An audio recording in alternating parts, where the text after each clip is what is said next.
हाँ, पूछते असीम भी मुनीर नहीं जो है। है ना पाकिस्तान का आर्मी चीफ, जिसको मैं तो आतंकवादी मानता हूं, एक तरीके से मिलिटेंट है वो भी, उसने एक बात कही थी ऑपरेशन सिंदूर के समय कि हिंदुस्तान में हिंदू और मुसलमान जितना लड़ेंगे हिंदुस्तान उतना कमजोर होगा और पाकिस्तान का फायदा होगा।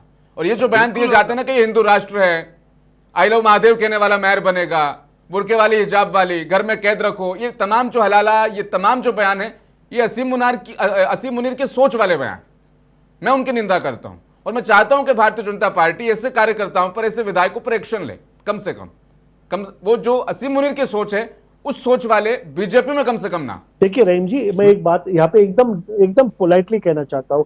देखिए 80% पॉपुलेशन हिंदू राष्ट्र है, इसको मुसलमानों ने एक्सेप्ट किया है, मगर इसकी जो खूबसूरती है, एक बात ध्यान से सुनिए, इसकी खूबसूरती ये है कि हमारा डीएनए अगर आप देखो 1400-1500 साल पहले इस्लाम का एडवेंट हुआ था। Nothing is all nonsense. मैं डिक्लेयर कर रहा हूं यहाँ पर, आपको रिफ्यूट करना है, आप मेरे ऊपर सुप्रीम कोर्ट में केस डाल दीजिए। ये हिंदू राष्ट्र है, हिंदू राष्ट्र रहेगा। Point number 1।